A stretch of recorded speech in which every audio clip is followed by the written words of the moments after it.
Bueno, hola cuarto, ¿cómo están?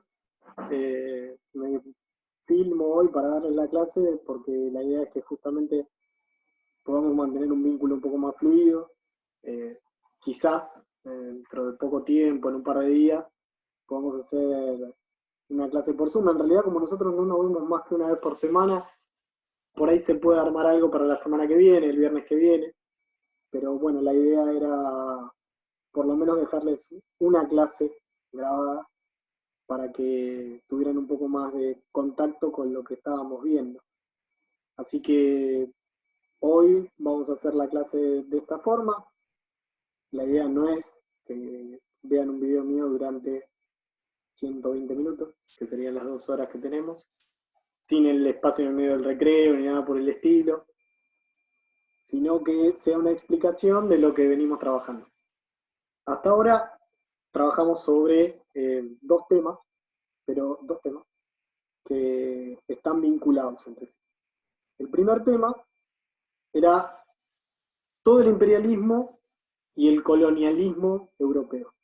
Entonces habíamos visto que Europa había avanzado sobre, entonces Europa, mi mano izquierda, esta que está acá en mi mano derecha, es África, había avanzado y había colonizado casi todo África, solo resistieron algunas partes de lo que se conoce como el Cuerno de África, que sería la parte que está sobre la costa del Índico, sobre el Océano Índico, si se ubica en la parte de Somalia, Etiopía, algunos de esos países fueron los que más resistieron el colonialismo, pero eh, hayan sido conquistados o no, terminaron dentro del esquema de poder, o sea, estaban por debajo del poder de potencias europeas, como la mayoría del resto del mundo. Ahora, eso que nosotros vimos como imperialismo marcó que Europa le dijo al mundo no solamente todo lo poderoso que era, sino que además le pasó culturalmente qué era lo que estaba bien y qué era lo que estaba mal. ¿Qué era lo que estaba bien? Todo lo que era europeo. ¿Qué era lo que estaba mal? Todo lo que no era europeo. Bien, europeo. Mal, no europeo. Ahora, también llegó ese esquema a Asia, a algunas regiones de Asia, no a todo Asia completo, pero con diferentes resultados.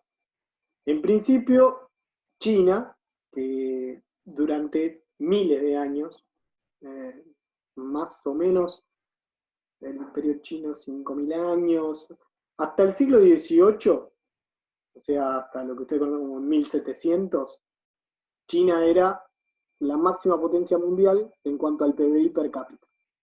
Fácil de explicar porque era el país más poblado del mundo. O sea, los recursos que surgen del trabajo, de la agricultura, de la manufactura, de un ejército enorme, solamente podían ser medidos a través de la cantidad que tenías de algo. Entonces, a mayor cantidad de agricultores, mayor cantidad de producción agrícola. Los chinos, igual que hoy, ya eran muchísimos en ese momento. Entonces, al tener una población mucho más grande que la del resto, se habían convertido en la nación más rica del mundo. Y aparte tenían una visión de sí mismos que hacía que se encierren, porque China significa reino del medio, y esto quiere decir que China se veía a sí misma como un lugar en donde todo lo que existía en el mundo estaba ahí adentro. Cuando llegue la revolución industrial, que ustedes ya vieron, la revolución industrial va a hacer que no importe tanto la cantidad de gente, sino que la tecnología que se usa para producir algo tenga cierto valor. Entonces van a ver que aparecen las máquinas de vapor, que aparecen los telares automáticos que son semiautomáticos, y que van a mejorar la calidad de la producción y las cantidades sobre todo. Entonces, lo que para un productor chino le podía llevar, necesitabas 10 personas en China para poder hacer una determinada prenda de ropa, cualquiera.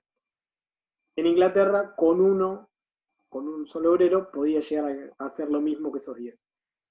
Y eso mejoraba los números de Gran Bretaña. A tal punto que el Reino Unido va a sobrepasar a China al finalizar el siglo XVIII. Para el siglo XIX la ventaja era no solamente el Reino Unido estaba por encima de China, sino también otros países de Europa, como Francia, como Alemania. Esos países, Francia, Alemania, también Bélgica y el Reino Unido, van a ejercer control sobre China. Van a ejercer un control comercial. Y cuando China diga, che, esto no me conviene, hay cosas que no son de la manera que deberían ser, o yo no tengo el rol que creo que me tocaría por ser una potencia, porque creo que soy una potencia como China, los europeos los van a vencer en diferentes batallas y les van a mostrar cuál es el poder de fuego que tienen los europeos. Eso va a hacer que, por ejemplo, China caiga, no completamente, no va a ser una colonia, como por ejemplo Sudáfrica o Congo, pero sí va a ser un país dominado por europeos. Un país que sí va a ser colonia, un país que existe hoy, pero que en aquel momento era un estado de muchos que no conformaban un solo estado, es la India. La India, que es el otro país más poblado del mundo, era una región con muchas riquezas naturales y que el Reino Unido va a ver cómo esas riquezas naturales le podrían servir y va a hacer que la India se convierta en su colonia más importante en todo el mundo. Otra región también que va a ser controlada por holandeses, por franceses, va a ser lo que se conoce como Indochina. Bueno, los países que la conforman son Vietnam, Laos, Camboya. Hay muchas regiones en el sudeste asiático que van a ser parte de este sistema. Pero lo importante acá es que la colonización le dio a Europa muchísimos recursos que de otra manera no hubiera podido obtener. O los hubiese obtenido, pero pagándolos muy caros. De esta manera, esos recursos que no tenía Europa y que los hubiera tenido que comerciar, los obtenía de una forma muchísimo más barata. Y eso va a hacer que muchos países europeos quieran, sí o sí, obtener alguna colonia, porque eso no solamente daba rédito económico, o sea, le servía a la economía de ese país, sino que también entregaba poder y permitía demostrar qué tan poderoso era ese poder, ese país. Algunos países que veían que el desarrollo de Gran Bretaña a nivel colonial era enorme y que esto tenía un impacto muy fuerte en la economía británica, querían también tener ese lugar, competir de alguna manera con el Reino Unido. El principal país que veía como su revolución industrial crecía y a pesar de todo no competía del todo con el Reino Unido era Alemania. En realidad eran dos. Uno era Alemania y el otro era Estados Unidos. Pero Estados Unidos es un caso que lo vamos a dejar aparte. Perdón si no se escuchó el silbido, pero son... ¿Qué quiere decir? Que se corta. Alemania va a competir con Gran Bretaña, va a tener una industria muy fuerte, y esa industria muy fuerte también va a hacer que Alemania quiera, de alguna manera, llevar adelante una política colonialista, o sea, tener colonias, como tiene el Reino Unido.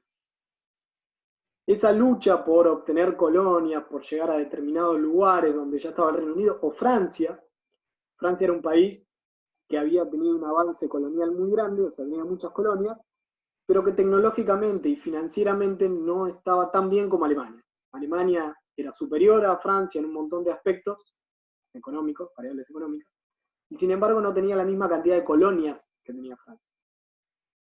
Alemanes y franceses tienen muchas disputas entre ellos, como ingleses y franceses, italianos y franceses, y franceses y franceses. Lo que quería hacer Alemania era implementar el esquema colonialista para ellos. O sea, tener una política colonialista que reflejara lo que era Alemania como país. Este intento de Alemania va a llevar a que, obviamente, sea un reparto del mundo, a cada país le toca una determinada zona, pero que haya roces. Los alemanes van a entender que lo que les toca no es comparable con lo que Alemania es a nivel industrial. Alemania necesitaría tener más colonias que las que tiene y mejores que las que tiene. Bueno, todo eso que se va a dar en la política exterior de Europa se va a reflejar en la política interior de Europa. Alemania, que es el país más poblado de Europa Occidental y de lo que tradicionalmente conocemos como Europa, o sea, el país más poblado de Europa es Rusia hoy en día, y lo era también en ese momento, pero sacando a Rusia, que tradicionalmente no fue considerada Europa por el mundo europeo, Alemania es el país más poblado de Europa para lo que siempre históricamente se consideró. Entonces, este país más poblado, este país industrializado, ahora con colonias, con un ejército muy fuerte, va a empezar a tener reclamos de tipo económicos y también políticos. Va a exigir que se le dé a nivel político el mismo tratamiento que al resto de las potencias, como Francia y el Reino Unido. Pero ni Francia ni el Reino Unido le quieren dar ese lugar a Alemania. ¿Por qué? Porque Alemania ya es muy grande e industrialmente está muy desarrollada y económicamente sólida y ya tiene colonias. Darle ese lugar que pretende Alemania es darle mucho poder a Alemania. Ni el Reino Unido ni Francia querían tener esa competencia que era Alemania. Entonces Alemania se va a aliar con un imperio que era muy grande en ese momento en Europa, que era el imperio austrohúngaro. El imperio austrohúngaro, que como el nombre indica, básicamente era Austria y Hungría juntas, más algunos países de los Balcanes, van a tener algo en común. Tanto austríacos como alemanes reconocen como un origen germano común, un origen cultural. Ustedes lo tienen ubicado, quizás no todos, pero la mayoría tiene ubicado a un personaje muy particular de la cultura germana, como el dios Thor. Dios Thor, que es parte de la mitología nórdica, también está presente en la mitología germana, y tiene que ver con esto de aspectos culturales que tenían los alemanes, y que creían que esos aspectos culturales estaban por encima de los aspectos culturales de otros. Creían que su cultura, la cultura germana, era mejor que otras que estaban en ese momento. Por ejemplo, la cultura eslava, que es la que engloba a países de los Balcanes y a países como Rusia. Tienen un mismo sistema lingüístico, muchas veces tradiciones en común, y eso va a hacer que los austrohúngaros, que también eran germanos, básicamente, los húngaros son magiares, pero bueno, no importa, los austríacos, que eran los que dominaban realmente el imperio austrohúngaro, y se consideraban a sí mismos germanos, van a querer implementar su cultura, van a querer imponer su cultura e implementar su régimen monárquico en la zona de los Balcanes. Va a ser una larga pelea de muchos años esto. Y Alemania, como sociocultural de Austria, eran como alemanes y austríacos muy amigos, van a armar una alianza entre ellos en la que va a participar Italia. Van a hacer una alianza que de forma muy original la van a llamar Triple Alianza. 3 países, Triple Alianza. Y la idea era tener un pacto entre esos 3 países para que si otro los atacara, los otros 2 iban a defender a ese que es atacado. Bueno, Reino Unido y Francia tenían algo en común, y era que no querían que Alemania tuviera mucho poder, en realidad que tuviera más poder del que ya tenía. Entonces lo que van a hacer es, bueno, los alemanes se están juntando con los austríacos y los italianos, tendríamos que hacer algo por si pasa algún inconveniente con los alemanes. Entonces van a firmar entre ellos un pacto de defensa contra un posible ataque de estos países. Al que se va a sumar más tarde Rusia, que era un país eslavo, que no tenía mucho en común ni con la cultura inglesa, ni con la cultura francesa, pero económicamente podían llegar a ser socios y de hecho tenían un gran mercado, ya les dije que eran muchas personas, y que eso podía llegar a servir a los ingleses y a los franceses para venderles cosas. De hecho, muchas veces hicieron negocios en Rusia. Bueno, cuando estalle el conflicto, que nosotros ya fuimos viendo, yo hago así, señalo acá porque acá tengo el manual con el que les fui dando texto, cuando estalle ese conflicto, lo que va a pasar es que se van a empezar a mover estas alianzas. Recuerden que Austria le declara la guerra a Serbia. Serbia le pide ayuda a Rusia. Rusia ingresa contra Austria, los alemanes declaran la guerra a los rusos, también a los franceses, el Reino Unido a Alemania, y empieza la guerra. Una guerra que en principio pensaban que iba a ser una guerra como cualquier otra, una guerra de un año, quizás menos, dependiendo de la velocidad. Los alemanes creían que iba a durar un par de meses y listo.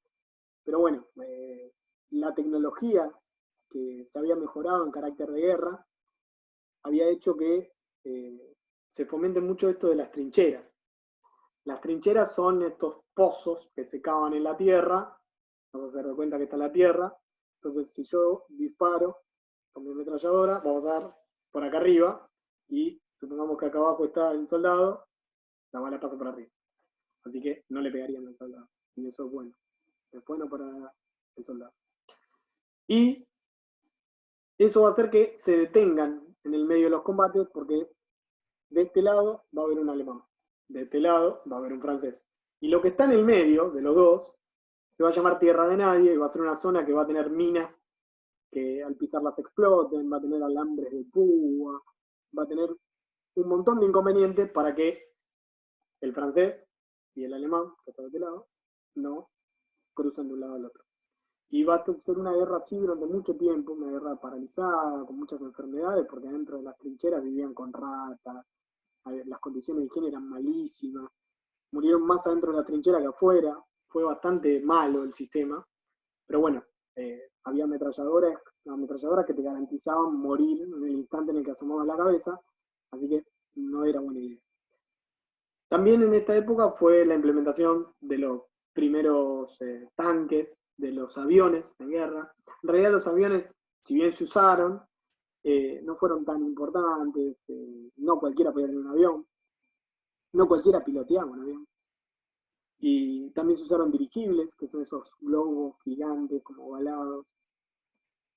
No fueron tampoco tan importantes. Sí se usaron muchos gases nerviosos que eran letales. Y la idea, bueno, era atacar a los contrarios, a los enemigos, con este tipo de gases y matarlos sin disparar una bala. Económicamente era mucho más redituable. Pero bueno, después se inventaron las máscaras antigases y demás. Cosas que van pasando, se usaron los lanzallamas en esta época, los submarinos. La cuestión es que la guerra se fue desarrollando de una forma en la que nadie parecía estar ganando. En ese momento en el que no había casi movimientos, los estadounidenses entran en la guerra, hay un ataque a un barco que llevaba pasajeros americanos y hace que Estados Unidos entre en la guerra. Estados Unidos, cuando entra a la guerra, tiene un ejército muy chiquitito, insignificante comparado con el de los europeos. Tiene un ejército tan chiquitito que era tan grande como el de Bélgica, y el de Bélgica era chiquito. Pero en el transcurso de un año, el ejército estadounidense va a mostrar algo que no lo había mostrado nadie, que era la capacidad para reclutar gente. Pasó de ser un ejército muy, muy chiquitito a ser uno de los más grandes de toda la guerra, en un año.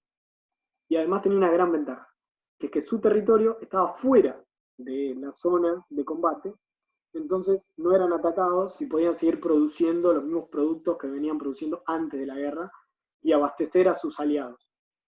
Estados Unidos va a entrar del bando del Reino Unido y Francia, una triple entente. Y los alemanes van a quedar como atrapados. Estados Unidos va a entrar desde la parte del mar del Océano Atlántico, del lado de Francia. Y del otro lado van a estar los rusos, que lo van a estar presionando desde ese sector. Pero los rusos van a tener un problema mucho más importante y que vamos a explicar en otra clase, que es la Revolución Rusa, que va a hacer que tengan que abandonar la guerra. Van a firmar un tratado de paz con los alemanes y se van a retirar de la guerra los rusos. Ahora, esto hace que los alemanes dejen de atacar del lado Rusia, se olviden del lado ruso, pues ya está, se fueron los rusos, y hay que atacar del lado de los americanos. Mientras que todo esto se va dando, los franceses y los estadounidenses y el Reino Unido resisten el ataque alemán, los alemanes quieren llegar a París como sea, no lo logran, y empieza el avance de la Triple Entente sobre ese territorio. De hecho, van a llegar a Alemania, y los alemanes se van a dar cuenta que esto no puede seguir, que es muy peligroso, y van a rendirse. Van a decir, bueno, ¿saben qué? Me equivoqué, es culpa mía, perdón, pero no va a ser tan fácil. Van a tener que firmar un tratado en el Palacio de Versalles, que está cerca de París, no es París. Y en ese tratado de Versalles les van a imponer ciertas condiciones, unas condiciones terribles, de hecho se las di en el texto están detalladas todas, pero que básicamente lo que decía el Tratado de Versalles es, Alemania es la culpable de todo, y tiene que pagar por todo. Le vamos a quitar parte de su territorio, lo vamos a convertir en Polonia, parte de su territorio, y además de eso va a tener que reducir su ejército a lo mínimo indispensable. Le vamos a sacar partes del territorio que tienen en el sur y se lo vamos a dar a los franceses para que lo usen.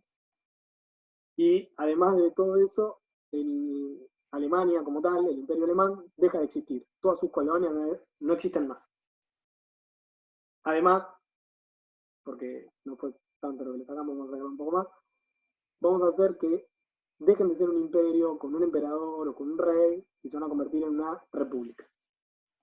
Todo eso va a tener un impacto en Alemania, que va a ser terrible económicamente y terrible a nivel social, la van a pasar muy mal los alemanes, igual eso lo vamos a ver más adelante, y va a llevar a que en un plazo de aproximadamente 20 años, los alemanes se agoten y den inicio a una nueva guerra. ¿Cómo no hacer un tratado? Parte 1 sería esto. Los austrohúngaros van a dejar de existir, el imperio austrohúngaro desaparece, se va a dividir en un montón de estados, de hecho Austria va a dejar de tener salida al mar. Si ustedes ven hoy un mapa de Austria, van a ver que Austria está en el centro de Europa y que no tiene salida al mar, igual que Suiza, son países completamente mediterráneos. Van a ver que aparece Hungría, que va a aparecer un país que va a unir a todos los eslavos, o sea, a serbios, a croatas, a gente que no tiene nada que ver, los van a unir.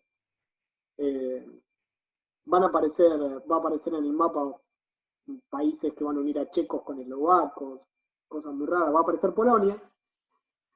Polonia va a tener una importancia muy significativa porque va a ser el país que separe a Alemania, este es Polonia, y del otro lado, Rusia. Entonces va a ser un estado tapón, que va a evitar que alemanes y rusos queden en contacto directo. Todo esto va a cambiar la política europea y va a hacer que los alemanes prácticamente se conviertan en una granja, que era lo que querían los franceses, que Alemania nunca más volviera a ser un país poderoso. Se equivocaron. Pero el Tratado de Versalles es muy importante porque va a ser lo que determine todo lo que venga para adelante en cuanto a Europa. Y por otro lado va a ser importante porque del otro lado de Europa, cruzando el Atlántico, va a estar Estados Unidos. Y Estados Unidos se va a convertir después de esta Primera Guerra Mundial en el estado más importante del mundo porque se va a convertir en la principal potencia económica. Va a desplazar al Reino Unido y se va a convertir Estados Unidos en la principal potencia, y eso va a hacer que durante los primeros 10 años de ese mandato como potencia, de ese lugar que va a tener económicamente, Estados Unidos muestre al mundo lo económicamente estable que es, hasta que en un momento muestre que no es tan estable, también lo vamos a ver. Pero esta es la explicación que básicamente les quería dar de lo que fuimos viendo. Yo les voy a agregar un poco más de material para que terminen de leer y aclarar esto. Y me dejen debajo del post, debajo de este video, todas las preguntas, las dudas, los aportes, y que me indique, por ejemplo, todas esas cosas que no terminaron de entender o que quieren que las vuelva a hacer. Les recuerdo, por si no vieron al principio del video, no creo, seguro lo vieron, pero les recuerdo que vamos a tratar de hacer algo más interactivo, que sería que más allá de estas explicaciones que yo les voy a ir dando, podamos tener un intercambio entre ustedes y yo, que sería algo así como una aplicación como Zoom. Vamos a ver si es aplicable, de qué forma, y si lo podemos trabajar, lo vamos a hacer la semana que viene. Así que por hoy, solo por hoy, esto es todo. Y les deseo un fin de semana genial. No se olviden que, si bien les dije que es todo, no es todo. Debajo va a aparecer otro post que va a tener un texto para que lean y podamos resumir un poco todo esto. Nos vemos.